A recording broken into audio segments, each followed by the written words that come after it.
మీరు చైర్మన్ కావడానికి చాలా మంది ఏమంటారంటే యాక్సిడెంటల్ చైర్మన్, అంటే అనుకోకుండా కలిసి వచ్చినటువంటి అదృష్టమే తప్ప అసలు చైర్మన్ పదవి సుధా హేమేందర్కు రావాల్సింది కాదు అనే ఒక టాక్ కూడా వస్తుంది. మీరు ప్రమాదవశాత్తు ఆయన చైర్మన్ అని, అంటే యాక్సిడెంటల్ గా ఆయన చైర్మన్ అని మీరు ఒప్పుకుంటారా? అనుకోకుండా జరిగింది. చాలా మంది పొడి పడ్డట్టు అప్పట్లో. నేనేమంటున్నాను, అయితే ఒకటి మీరు ఆలోచన చేయాలి. ఇక్కడ ఈ చైర్మన్ ఎలా అయ్యామనేది అందరికీ విదితమే.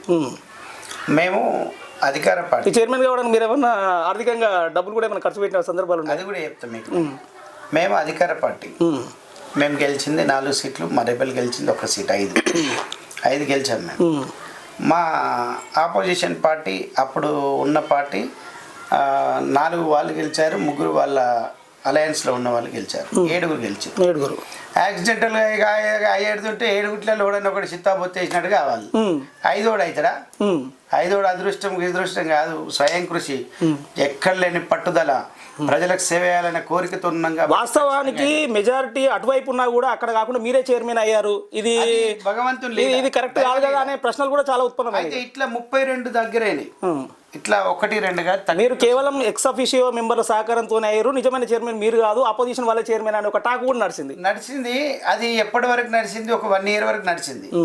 ఆ తర్వాత మా ప్రతిభతోటి, మా యొక్క పనితీరుతోటి, మా యొక్క పబ్లిక్ ని కలుపుకపోయే తీరుతోటి దీన్ని అంతటిని కూడా పటాపంచలు చేసి ఈ రోజు 5 ఏళ్ళు పూర్తి చేసుకున్నాం. మా మీద 3 ఏళ్ళప్పుడు అవిశ్వాసం, 4 ఏళ్ళప్పుడు అవిశ్వాసం, ఇవన్నీ స్వయంగా ఎమ్మెల్యేనిది. మీరు అంటే మీరు కనుక అందరినీ కలుపుకొని పనిచేస్తే, మీరు జెన్యూన్ అభివృద్ధి కోసమే పనిచేస్తే, మీరే అన్నారు అవిశ్వాసం, మీ మీద అవిశ్వాసం ఎందుకు వస్తుంది? అయితే మీరు ఇప్పుడు మంచి క్వశ్చన్ అడిగారు. ఎందుకు అడిగారంటే, ఎప్పుడైనా ఏమవుతుందంటే అధికార పార్టీ ఓన్ మీద ప్రతిపక్ష పోటీ పెడతాడు, లేకపోతే ప్రతిపక్ష పోటీ మీద అధికార పార్టీ. మా దాంట్లో ఏమైంది ఇక్కడ అదే ప్రశ్న, మీ కౌన్సిలర్ మీ మీదనే ఇచ్చిన సందర్భాలు ఉన్నాయి, ఎక్కడ జరగలే. అంటే మీరు ఇది ఆలోచించాలి. మా పార్టీలోకి వేరే వ్యక్తులు రాగానే మమ్మల్ని ఇప్పుడు కొత్త నీరు రాగానే పాత నీరు కలిసిపోవాలి, అట్లా కాకుండా మమ్మల్ని ఆ రోజున్న ఎమ్మెల్యే గారు మా మీద పెట్టించారనేది ప్రజలందరూ అన్న విషయం, నేనలే. దాంట్లో November 25th, November 26th, 2023లో సారీ 22nd November 26th, 2022లో మీరు టీవీలు, న్యూస్ ఛానల్ అన్నీ చెప్పినాయి. అసలు మీకు మాజీ ఎమ్మెల్యే గారికి, సునీతా మహేందర్ రెడ్డి గారికి కానీ, మహేందర్ రెడ్డి గారు కానీ ఎక్కడ బెడ్స్ కొట్టింది?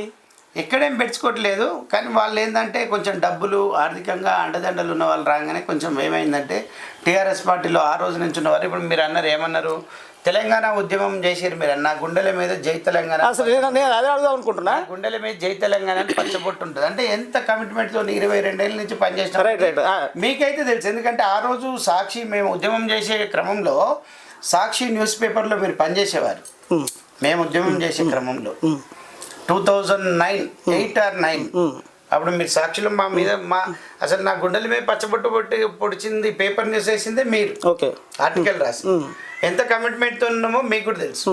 కాకపోతే అదంతా ఇప్పుడు అంత కమిట్మెంట్తో ఉన్నటువంటి మిమ్మల్ని వదులుకోవాల్సిన అవసరం మహేందర్ రెడ్డి గారికి నేను ఏమంటున్నాను, ఇప్పుడు యాక్చువల్గా ఏం జరిగిందంటే ఇంకొకటి ఏంటంటే ఏం మనస్పర్ధలు మా మీద. ఇప్పుడు నాకు ఈ చెవులు కొరకడము, ఈ గ్లాసులు లేపి పెట్టడం నాకు ఇది సాధ్యం కాదు. నా జీవితంలో నేను ఎన్నైనా నష్టపోవచ్చు, తలెముందు అమ్ముకుంటే కానీ అసలు పని చేయను నేను. నాది ఫేస్ టు ఫేస్ ఉంటుంది. వేరే వాళ్ళ మీద చెడు చెప్పే లక్షణం కాదు, చెడు చెప్పను నేను, నాకు అవసరం లేదు. అటువంటి క్రమంలో ఎవడో చెవులు కొరికేటువంటి మాటలు విని ఆయన హేమేందర్ గారు, నేను చాలా స్ట్రైట్గా క్వశ్చన్ అడుగుతాను, మీరు కూడా స్ట్రైట్గా చెప్తారని ఆశిస్తున్నా. అసలు ఎక్కడ బెడ్స్ కొట్టింది మీకు? ప్రధానమైన కారణం ఇక్కడ బెడ్స్ కొట్టలేదు. అదే ఏమైందంటే ఓ దగ్గర ఉన్నవాస్తవం చెప్పాలి, ఓ దగ్గర 10 మందిని కూర్చున్న దగ్గర ఏమైందంటే ఏంటి రేపు ఎన్నికలలో ఎట్లా ఉంటుంది ఏం కథ అంటే, వాస్తవానికి నేనే ఏమన్నానంటే ఉన్న వాస్తవం చెప్తా ఉన్నా. నేను చాలామందికి చెప్పినది, ఎందుకంటే మహేందర్ నన్ను అపార్థం చేసుకున్నాడు. బీర్ల ఐలన్న గారు, అప్పుడు ఐలన్న కాంగ్రెస్లో ఉండి నేను టీఆర్ఎస్లో ఉంటే, ప్రతి ఒక్కరికి చీమ చిటుక్కుమన్నా వెళ్ళి అక్కడ వాళ్తూ ఉన్నారు. పేద ప్రజలకు సేవ చేస్తూ ఉన్నాడు. చనిపోతే 5,000 రూపాయలు, ఎవరైనా పెళ్ళి అయితే కూడా 5,000 రూపాయలు, ఇట్లా బియ్యం కూడా తను పంపిస్తూ ఉన్నాడు. రేపు ఎన్నికలలో తనకు మంచి మైలేజ్ వస్తుంది, మన మహేందర్ అన్న కూడా అట్లా వేస్తే బాగుండని నేను ఒక దగ్గర కూర్చున్న దగ్గర అన్న. మీరు మహేందర్ అన్నకు నమ్మిన బంటు, మహేందర్ అన్న కూడా మీ మీద నమ్మకం ఎక్కువ. అవును. ఎట్లా అయితే వేరే వాళ్ళు ఏం చేశారంటే, ఆ కొత్తగా వచ్చిన వాళ్ళు వెళ్ళి మహేందర్ రెడ్డి గారికి చెడు చెప్పడం జరిగింది హేమేందర్ ఇట్లా అంటే నా మీద ఉన్న నమ్మకం వేరు, వాళ్ళు పైసల మూట మీద కూర్చున్న కుర్చీ వేరు. దాన్ని బట్టి కొంచెం నమ్మి నన్ను కొంచెం తిట్టడం జరిగింది. తిడితే నాకు కొంచెం చిన్న మనస్పర్ధ అనిపించి నేను బయటకు వచ్చేసిన, అంతే తప్ప వేరే ఏం లేదు. Like and subscribe.